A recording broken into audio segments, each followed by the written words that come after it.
আজই আফ্রাইশিয়া ল্যাটিন আমেরিকার নিপীড়িত জনতার নেত্রী,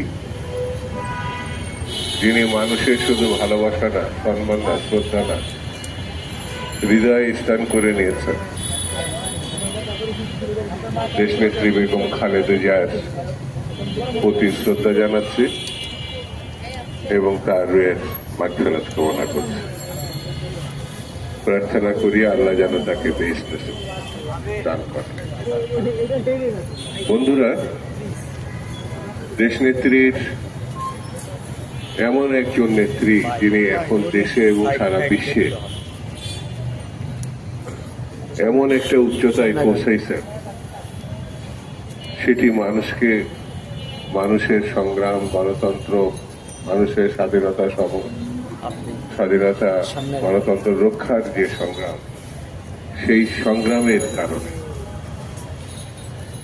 তাকে যেভাবে আমরা বিশেষায়িত করি না কেন, তাও একটা অসম্পূর্ণতা থেকে যাবে। তিনি বাংলাদেশের প্রথম মহিলা প্রধানমন্ত্রী। তিনি নির্বাচনে কখনো পরাজিত হননি। তিনি 3 বারের নির্বাচিত প্রধানমন্ত্রী। এবং তিনি কখনোই প্রতিহিংসার রাজনীতি করেনি। সর্বশেষ দৃষ্টান্ত তার উপরে যেভাবে নির্যাতন গত 25 সরকারের নেত্রী করেছিল। তিনি অসুস্থ, তাকে চিকিৎসা দেওয়া হয় নাই, বারবার বলার পরে তার চিকিৎসা দেওয়া হয়নি।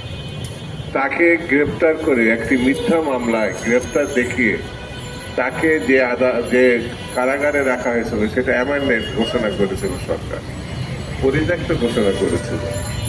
যেখানে পত্রিকায় আপনাদের মাধ্যমে আমরা জেনেছি আরশুলা এই ইঁদুরের বসবাস, সেই পরিত্যক্ত একটি কারাগারে তাকে নির্যাতন করার জন্য তাকে করে রাখা হয়েছে। আপনার সেই দিনের কথা নিশ্চয়ই আপনাদের মনে আছে, কিভাবে একজন সাবেক জনপ্রিয় রাজনৈতিক নেতৃত্বকে, সাবেক প্রধানমন্ত্রীকে দখলদার প্রধানমন্ত্রী বলবো, গায়ের জোরের প্রধানমন্ত্রী বলবো। শেখ হাসিনার কোনো নির্বাচিত বৈধতা ছিল না দেশে এবং সারা বিশ্বে, এটা সবাই জানে।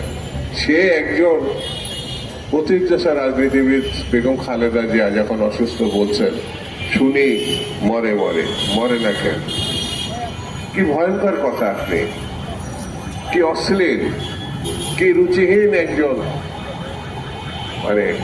ব্যক্তির উচ্চারণ।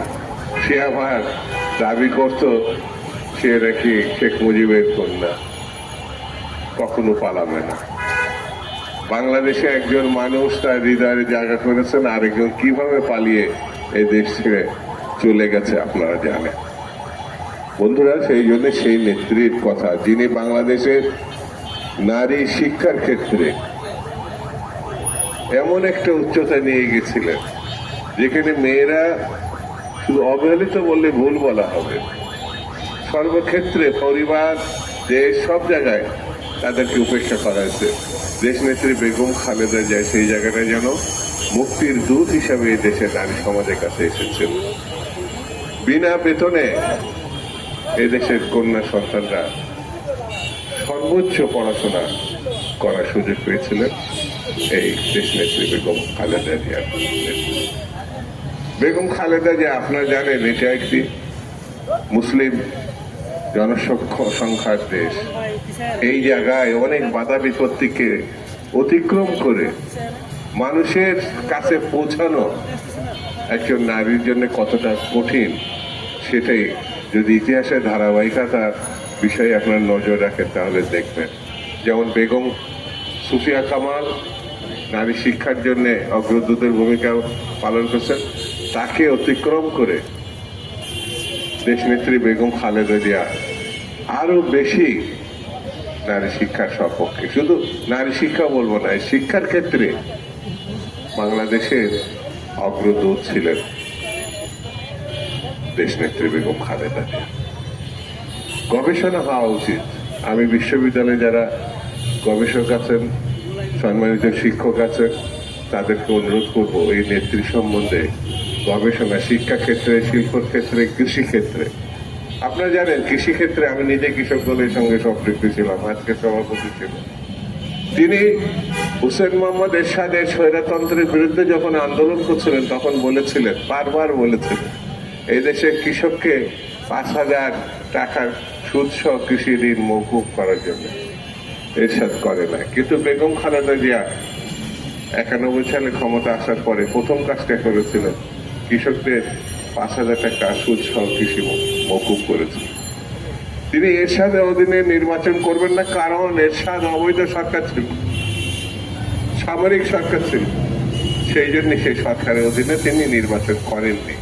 সেই সরকারের পতন ঘটিয়েছিলেন 90-এর গণঅভ্যুত্থানে, এবং তিনি পরবর্তীতে নির্বাচন করে নির্বাচিত সরকারের প্রধানমন্ত্রী হয়েছেন। তিনি দ্বিতীয় দফায় যে গণঅভ্যুত্থান হয়েছে 24-এ, এদেশের ছাত্র তরুণদের আমি তাদের স্যালুট করি, তাদের সম্মান করি, আল্লাহর কাছে প্রার্থনা করি যারা শহীদ হয়েছে আল্লাহ যেন তাদের বেশ নসিব করেন, আর যারা অসুস্থ আছে আল্লাহ যেন তাদের রক্ষা করেন। এই অভ্যুত্থানে যার নামটি জলজল করে সবার সামনে এসেছে তিনি বেগম খালেদা। মুক্তিযুদ্ধের সময় তিনি তার মাসুম দুটো বাচ্চা নিয়ে পাকিস্তানের হানাদার কারাগারে তিনি বন্দী ছিলেন, কিন্তু মাথা নত করেননি, কারণ তার স্বামী এদেশের আদরের দুলাল, ভালোবাসার মানুষ সেই জিয়া রহমান স্বাধীনতার গণঘোষণা করেছিল, এবং তিনি এই দেশে রণাঙ্গনে যুদ্ধ করে স্বাধীনতা ছিনিয়ে এনেছেন। আমি বেশি কথা বলবো না। এই শহীদ জিয়া এবং শহীদ বেগম আপসের নেত্রী বেগম খালেদা জিয়ার জ্যেষ্ঠ পুত্র, একটা ধারাবাহিক দেখেন, গণতন্ত্রের পক্ষে 16 বছর ধরে যিনি লড়াই করলেন তিনি জনাব তারেক রহমান। একটা সম্ভাবনা দেখা দিয়েছে বাংলাদেশে। এখন প্রতিটা মানুষ বিশ্বাস করে বিএনপি আগামী দিনে জয়লাভ করবে এবং এই দেশের কর্ণধার হবে জনাব তারেক রহমান। এটা এমন একটা জায়গায়, এমন একটা মনের ভিতরে মানুষের আছে, নির্বাচন হয়ে গেলেই এই কথার সত্যটা শুধু প্রকাশ হবে না। সেই জন্য যত কিছু দাবি, যত কিছু আপত্তি, যত কিছু যে বিষয়, সবকিছু তারেক রহমানকে উদ্দেশ্য করে এই দেশের মানুষ এগোচ্ছে। আমি মনে করি আসল বন্ধুরা, এই নির্বাচনকে, আগামী 12 ফেব্রুয়ারি নির্বাচনকে সুষ্ঠু, স্বাভাবিক, গ্রহণযোগ্য করার জন্য সবাই ঐক্যবদ্ধভাবে আমরা সামনের দিকে এগিয়ে যাই। তাহলে বাংলাদেশ রক্ষা পাবে, বাংলাদেশে গণতন্ত্র ফিরে আসবে, স্বাধীনতা সার্বভৌমত্ব রক্ষা করা সম্ভব হবে। আমি পূর্ণবার আমাদের নেত্রী, দেশনেত্রী বেগম খালেদা জিয়ার প্রতি শ্রদ্ধা জানিয়ে আমি আমার বক্তব্য শেষ করছি। খুদা হাফেজ। বাংলাদেশ জিন্দাবাদ।